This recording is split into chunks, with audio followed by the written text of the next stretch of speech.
बदला लिया है आज लखनऊ सुपर जायंट्स की टीम ने सनराइजर्स हैदराबाद की टीम से। ये बदला है पिछले साल का ये जख्म जो पिछले साल दिया था हैदराबाद की टीम ने लखनऊ की टीम को 9.4 ओवर में टारगेट चेस करके। आज उस जख्म को जो है वो भरा है लखनऊ सुपर जायंट्स की टीम ने। 190 रन का टारगेट जो है वो 16.1 ओवर में चेस करके। जी हाँ, आज सातवां मैच था सनराइजर हैदराबाद और लखनऊ सुपर जायंट्स की टीम में, जिसे लखनऊ सुपर जायंट्स की टीम ने 23 गेंदें शेष रहते हुए 5 विकेट हाथ में रखते हुए आसानी से जो था वो जीत हासिल कर ली। जीत इससे भी बड़ी हो सकती थी, लेकिन अंत में जो थे कुछ विकेट जो थे लखनऊ सुपर जायंट्स की टीम के गिर गए। पूरे मैच का सूरत हाल क्या रहा इस पर हम बात करेंगे, लेकिन सबसे पहले हम नजर मार लेते हैं अब पॉइंट्स टेबल का क्या समीकरण हो चुका है सातवें मैच के रिजल्ट के बाद। तो पॉइंट्स टेबल देख लेते हैं एक बार। तो आज जो फेरबदल हुआ है सनराइजर हैदराबाद की टीम जो कि टॉप पर बनी हुई थी, आज वो बड़ी हार के साथ नंबर 6 पर पहुंच चुकी है और आरसीबी की टीम अब नंबर 1 टीम हो चुकी है। वहीं लखनऊ सुपर जायंट्स की टीम जो है अब नंबर 2 पर पहुंच चुकी है। लखनऊ सुपर जायंट्स की 2 मुकाबलों में एक जीत है और एक हार है।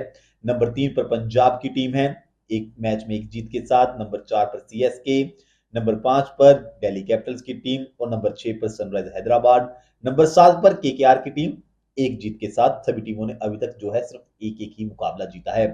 नंबर 8, नंबर 9, नंबर 10 पर Mumbai Indians, Gujarat Titans, Rajasthan Royals हैं।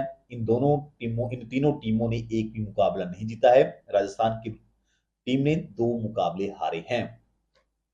तो मैच के सूरत हाल की बात कर लेते हैं कि मैच में क्या कुछ घटित हुआ। लखनऊ सुपर जायंट्स की टीम ने टॉस जीता और पहले गेंदबाजी करने का फैसला लिया।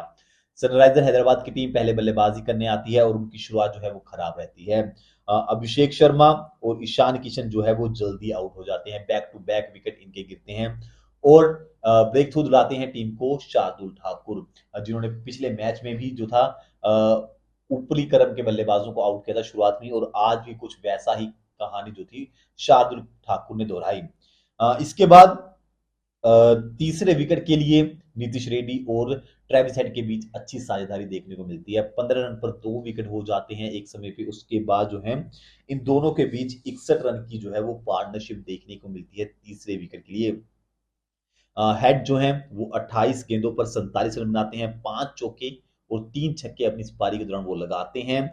उनका स्ट्राइक रेट अच्छा रहता है 167.86। और अच्छी चीज ये रहती है कि 2 विकेट गिर जाने के बाद भी जो है टीम की रन रेट जो है वो डाउन नहीं आती। टीम उसी अंदाज में बल्लेबाजी करती हुई नजर आती है। इसके अलावा फिर उसके बाद बल्लेबाजी करने आते हैं क्लासेन। क्लासेन भी 12वें ओवर में रन आउट हो जाते हैं। वे 26 रन की पारी खेलते हैं। अनिकेत वर्मा, इस खिलाड़ी ने आज अच्छी बैटिंग की है। महज 13 गेंदों में 36 रन की पारी खेली है। 5 छक्के अपनी इस पारी के दौरान इस खिलाड़ी ने लगाए हैं। तो इस पर भी नजर रहेगी कि आगे चलकर ये खिलाड़ी किस तरीके से बल्लेबाजी करता है। अभिनव मनोहर कुछ खास नहीं कर पाते, वो 2 रन ही बना पाते हैं। नीतीश रेड्डी वो भी आउट हो जाते हैं इस दौरान। वो रन अप बॉलिंग टाइप की उनकी इनिंग्स रहती है। 28 गेंदों में 32 रन और 2 चौके वो अपनी इस पारी के दौरान जो है वो लगाते हैं। पैट कमिंस आते सार ही पहली अपनी 3 गेंदों पर 3 छक्के लगाते हैं। चौथी गेंद पर आउट हो जाते हैं। 4 गेंदों पर 18 रन जो है वो पैट कमिंस बनाते हैं। 450 का स्ट्राइक रेट रहता है। पहली 3 गेंदों पर 3 छक्के लगाने के साथ ही वह चौथे खिलाड़ी बन जाते हैं आईपीएल के इतिहास के जिन्होंने अपनी पहली तीनों गेंदों पर अपनी पारी की पहली तीनों गेंदों पर छक्के लगाए हैं। उनसे पहले ये कारनामा जो किया था वो सुनील नारायण ने किया था 2021 में डैनियल क्रिस्टन के खिलाफ। फिर निकलस पूरन ने किया था 2023 में अभिषेक शर्मा के खिलाफ। एमएस धोनी ने किया था हार्दिक पांड्या के खिलाफ 2024 में। पैट कमिंस ने किया है आज। तो वो चौथे खिलाड़ी बन चुके हैं जिन्होंने अपनी पहली तीनों गेंदों पर जो है वो 6 रन लगाए हैं, 3 छक्के लगाए हैं। तो इसके अलावा हर्षल पटेल भी 12 रन बनाते हैं और किसी तरीके से टीम का स्कोर जो है वो 190 रन पर पहुंचा देते हैं। लखनऊ सुपर जायंट्स की गेंदबाजों की बात करें तो सबसे सफल गेंदबाज ठाकुर रहते हैं। 4 ओवर में 34 रन देकर 4 विकेट हासिल करते हैं। इसके अलावा अवेश खान 1 विकेट हासिल करते हैं। बिश्नोई 1 विकेट हासिल करते हैं। प्रिंस यादव 1 विकेट जो है वो हासिल करते हैं। दिग्वेश को भी 1 विकेट मिलता है। शार्दुल ठाकुर, क्या कहानी लिखी जा रही है इस खिलाड़ी की। आप लिख सकते हैं नोट फिनिश्ड। जी हाँ, क्योंकि आईपीएल में जब ऑक्शन होता है कोई भी टीम इस खिलाड़ी को नहीं खरीदती है। फिर मोहसिन खान इंजर्ड होते हैं, उसके बाद इस खिलाड़ी को रिप्लेसमेंट के तौर पर लेकर आया जाता है। इस दौरान वो रणजी मैचों में भी अच्छा प्रदर्शन कर रहे थे और जब पहले मैच में आते हैं तो आते सारे 2 ओवर में 19 रन देकर 2 विकेट हासिल जो है वो कर लेते हैं दिल्ली कैपिटल्स के खिलाफ। वहां पर उनके कोटे के जो है 4 ओवर नहीं डलाए जाते हैं, वो एक सवाल खड़ा होता है, लेकिन इस मैच में वो गलती नहीं दोहराई जाती। आज जो है वो पूरे के पूरे उनके कोटे के 4 ओवर कराए जाते हैं और वो 4 विकेट लेने में कामयाब भी होते हैं महज 34 रन देकर। और सबसे अच्छी बात क्या रह रही है कि शुरुआत में झटके दे रहे हैं। इस आईपीएल में जैसी कि अब बल्लेबाजी की फ्रेंडली कंडीशंस हो चुकी हैं, अगर आपने शुरुआत में किसी टीम को झटका नहीं दिया, आउट नहीं किया, तो टीमें जो है पावर प्ले में ही 90-90, 100-100 रन बना रहे हैं। तो वहां पर जब आप शुरुआत में विकेट लेते हैं तो आप 15-20 रन टीम को तभी शॉर्ट कर देते हैं। इसके अलावा ही अपनी इस परफॉर्मेंस से वो टेस्ट टीम में दावेदारी ठोक रहे हैं, क्योंकि नीतीश रेड्डी के साथ टीम गई थी ऑस्ट्रेलिया टूर पे, तब कोच गौतम गंभीर का बयान भी आया था कि अब हम आगे की ओर देख रहे हैं। तो अब इस प्रदर्शन के बलबूते पर हो सकता है कि वो टेस्ट टीम में भी वापसी कर जाएं। अभी तो बल्लेबाजी उनकी नहीं आई है, हो सकता है कि आने वाले मैचों में वो एक दो मैच अपनी बल्लेबाजी के दम पर भी जो है वो जता दें। इसके अलावा प्रिंस यादव, 4 ओवर में 29 रन दिए इस खिलाड़ी ने, 1 विकेट हासिल किया।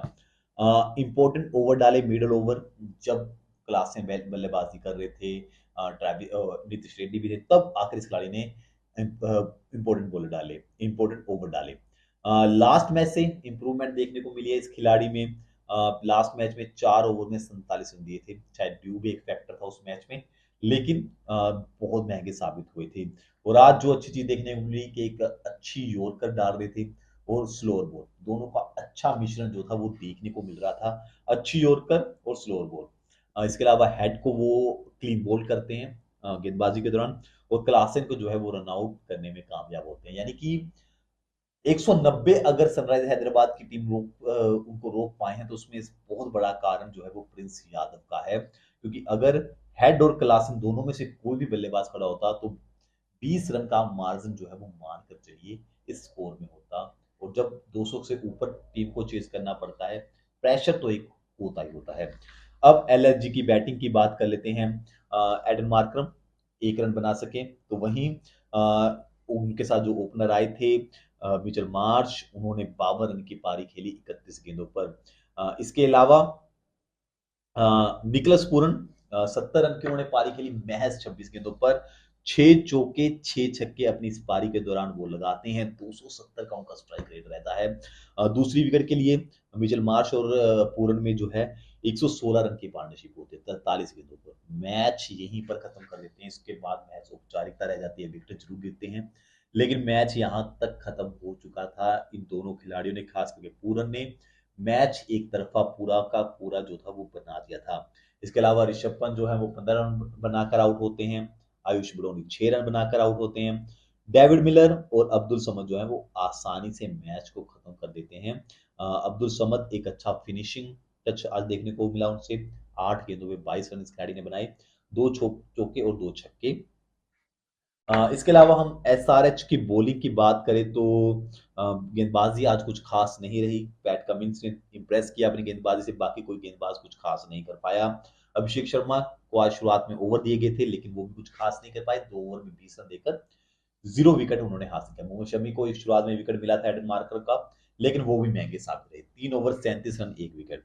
सिमरनजीत सिंह 2 ओवर 28 रन, कोई विकेट नहीं। PAT Cummins 3 over 29 run 2 wicket. इसके अलावा एडम जाम्पा को 1 विकेट मिलता है, हर्षल पटेल को 1 विकेट मिलता है। ईशान किशन भी अंकल एक ओवर डालते हैं, एक बॉल डालते हैं, जिस पर मैच खत्म हो जाता है। जिसके बाद तो ये था बॉलिंग का हाल। अब बात कर लेते हैं कुछ खिलाड़ियों पे भी। एडन मार्करम पर सबसे पहले बात कर लेते हैं। जब चैंपियंस ट्रॉफी हुई थी तब अच्छे फॉर्म में थे, साउथ अफ्रीका टी20 लीग हुई थी तब भी ये खिलाड़ी अच्छे फॉर्म में था, लेकिन अभी 2 मैच हो चुके हैं आईपीएल के, अभी वो टच में दिखाई नहीं दे रहे हैं। एडन मार्करम 2 मैचेस में सिर्फ 16 रन बनाए हैं, स्ट्राइक रेट भी 94 का है, और एवरेज भी 8 का ही है।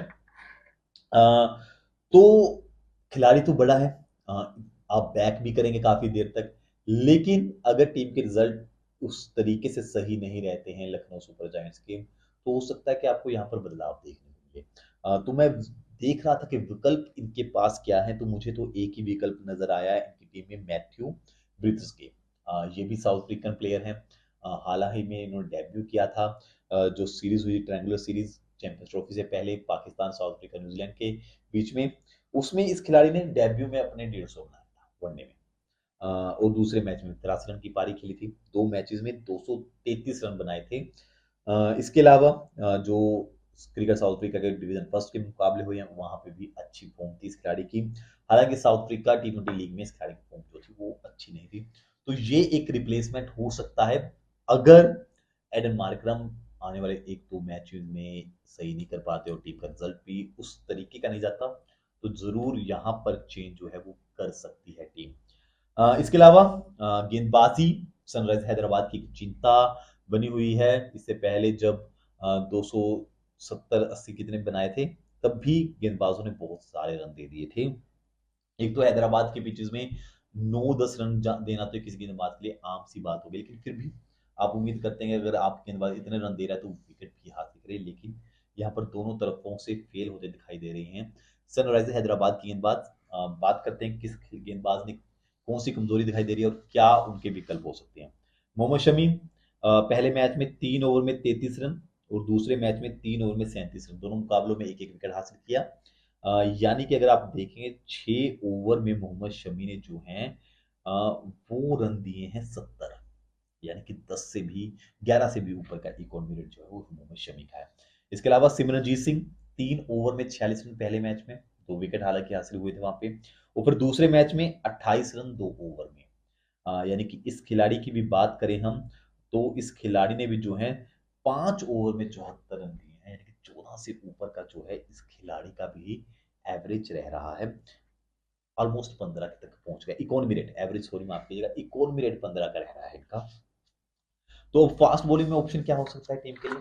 फास्ट बॉलिंग में एक ही ऑप्शन नजर आ रहा है, जो इंडियन है वो है उनादकर, जयदेव उनादकर को आप खिला सकते हैं सिमरनजीत सिंह की जगह। एक आपके पास लेफ्ट आर्म ऑप्शन भी आ जाएगा अच्छा। तो यहाँ पर टीम जो है वो सोच सकती है कि हम इस खिलाड़ी को खिलाएं। इसके अलावा एडम जैम्पा विकेट टेकर के तौर पर इनको हम खिलाएंगे, लेग स्पिनर है। पहले मैच में 4 ओवर 48 और आज के मैच में 4 ओवर 46, दोनों मैचों में दो एक एक विकेट हासिल किया, यानी कि 2 विकेट कुल। ओवरऑल बात करें 8 ओवर में इस खिलाड़ी ने तकरीबन तकरीबन अपने रन जो दिए हैं वो 94 दिए हैं। 8 ओवर में 94 रन और महज 2 विकेट, यानी कि कहीं ना कहीं ये टीम की एक वीक लिंक अभी तक साबित हो रहा है। अभी देखना होगा जब बाहर जाकर खेलेगी हैदराबाद की टीम तब कैसा प्रदर्शन करती है।